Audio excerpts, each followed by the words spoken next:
ಇವತ್ತು ಪ್ರಧಾನಮಂತ್ರಿಗಳು ಇವತ್ತು ನಾಚಿಕ್ ಬಿಡುವಂಥ ಪರಿಸ್ಥಿತಿ ಇದು. 24 ಗಂಟೆ ಒಳಗಡೆ ಇದನ್ನು ಮಾಡಬೇಕಾಗಿತ್ತು, ಏನಾದರೂ ಮರ್ಯಾದೆ ಉಳಿತಿತ್ತು. ಈಗ ಯುವಕರು ಇವತ್ತೊಂದು ದಿವಸ ವಿದ್ಯಾರ್ಥಿಗಳು ನಾವು ಭಾಳ ದೊಡ್ಡ ಹೋರಾಟ ಮಾಡಿದ್ಮೇಲೆ ಇವತ್ತು ಎಚ್ಚೆತ್ಕೊಂಡು ತಡವಾಗಿ ಕುಂಭಕರ್ಣದ ನಿದ್ರೆಯಿಂದ ಎಚ್ಕೊಂಡು ಈಗ ಇದನ್ನು ಅನಿವಾರ್ಯವಾಗಿ ಮಾಡಿದ್ದಾರೆ. ಯಾಕಂದ್ರೆ ಗೊತ್ತಾಯ್ತು ಅವ್ರಿಗೆ ಇನ್ನು ಮುಂದೆ ಇವರು ಅಚ್ಚೇ ದಿನ ನಡೆಯೋದಿಲ್ಲ, ಇವರು ಸುಳ್ಳುಗಳ ನಡೆಯೋದಿಲ್ಲ ಅಂತ ತಿಳ್ಕೊಂಡು ಈಗ ಅನಿವಾರ್ಯವಾಗಿ ಇವತ್ತು ದಿವಸ ಈ ಹೆಜ್ಜೆ ಇಟ್ಟಿದ್ದಾರೆ. ಅದು ಏನು ಒತ್ತಡದಿಂದ ಇವತ್ತು ದಿವಸ ಒಂದು ಕಡೆ ಕಾಕ್ರೋಚ್ ಜನತಾ ಪಾರ್ಟಿ, ನಿಮ್ಮ ವ್ಯಾಂಕೋಕ್ಕು ಮತ್ತು ಇನ್ನೊಂದು ಕಡೆ ನಮ್ಮ ಮುಖಂಡರಾದಂಥ ರಾಹುಲ್ ಗಾಂಧಿಯವರು, ಪ್ರಿಯಾಂಕಾ ಗಾಂಧಿಯವರು ಎಲ್ಲರೂ ಹೋರಾಟ ಮಾಡಿದ್ರಿಂದ ಇವತ್ತು ರಾಜೀನಾಮೆಯನ್ನು ಪಡ್ಕೊಂಡಿದ್ದಾರೆ.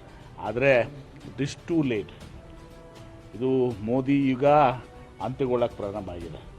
2014ರಲ್ಲಿ ಇವರು ಏನು ಭರವಸೆಗಳನ್ನು ಕೊಟ್ಟು ಅಚ್ಚೇ ದಿನ ಹೆಂಗೆ ಒಳ್ಳೆಯ ದಿನ ಬರ್ತವೆ, ಎಲ್ಲ ಬೆಲೆಗಳು ಗಗನಕ್ಕೇರಿದ್ದಾವೆ, ಕೆಳಗಿಳಿಸ್ತೀವಿ, petrol, diesel, gas cylinder, dollar rate, ಇದೆಲ್ಲವೂ ಕೂಡ ಇವತ್ತು ದಿವಸದಾಗಿದೆ. ಈಗ ನೆಕ್ಸ್ಟ್ ಬರ್ತದೆ ಎಥನಾಲು ಅದೇ ವೈಜ್ಞಾನಿಕವಾಗಿ ಅದನ್ನು ಸರಿಯಾಗಿ ಟೆಸ್ಟ್ ಮಾಡಿ ಜನರ ವಿಶ್ವಾಸವನ್ನು ಗಳಿಸಿ ಎಕ್ಸ್ಪರ್ಟ್ಸನ್ನು ತಜ್ಞನ ಕರೆದು ಬೇರೆ ಬೇರೆ ವಿದೇಶದಲ್ಲಿ ಇರುವಂಥದ್ದು ಎಥನಾಲ್ ಏನು ಬ್ರಾಜಿಲು ಮತ್ತು ಇನ್ನಿತರ ಕಂಟ್ರೀಸಿಂದ ಇದು ಮಾಡುವಂಥದ್ದು, ಯಾವ ರೀತಿಯ ಜನಸಾಮಾನ್ಯರ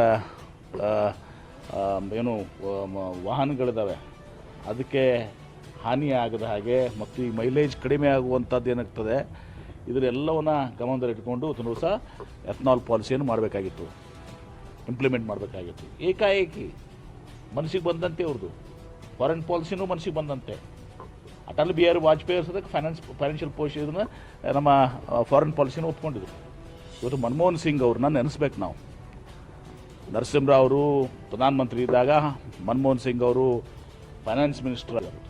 ದೇಶ ಅಧೋಗತಿಗೆ ಹೋಗಿದೆ ಇವತ್ತೊಂದು ದಿವಸ. ಇನ್ನು ಮುಂದೆ ಮೋದಿಯವರ ಇದು ನಡೆಯೋದಲ್ಲ. ಆಮೇಲೆ ವಾಟ್ಸಪ್ನಲ್ಲಿ ಒಬ್ಬ ಪ್ರಧಾನಮಂತ್ರಿ ಗಂತೆ ಗೌರವ ಅಂಥದ್ದು ಯಾರೇ ಅಡ್ರೆಸ್ ಮಾಡಬೇಕಾದ್ರೆ ಇವತ್ತೊಂದು ದಿವಸ ಪ್ರಧಾನಮಂತ್ರಿ ಅದಕ್ಕೆ ಪ್ರಾಪರ್ ಒಂದು ಪ್ರೋಟೋಕಾಲ್ ಇರ್ತದೆ, ಘನತೆ ಗೌರವ ಇರ್ತದೆ. ವಾಟ್ಸಪ್ ಮಾಡಿ ಇವತ್ತೊಂದು ದಿವಸ ರಾತ್ರಿ ವಾಟ್ಸಪ್ ಮಾಡಿ ಹುಡುಗಾಟಿಕೆನಾ ಇದು? ಒಂದು ದಿವಸ ಪ್ರೆಸ್ ಕಾನ್ಫರೆನ್ಸ್ ಮಾಡಲಿಲ್ಲ. ಮನೇಲಿ ವಿದೇಶಕ್ಕೆ ಹೋದಾಗೂ ಪ್ರೆಸ್ನವ್ರು ಕೇಳಿದ್ರೆ ಓಡೋಗ್ಬಿಟ್ರು.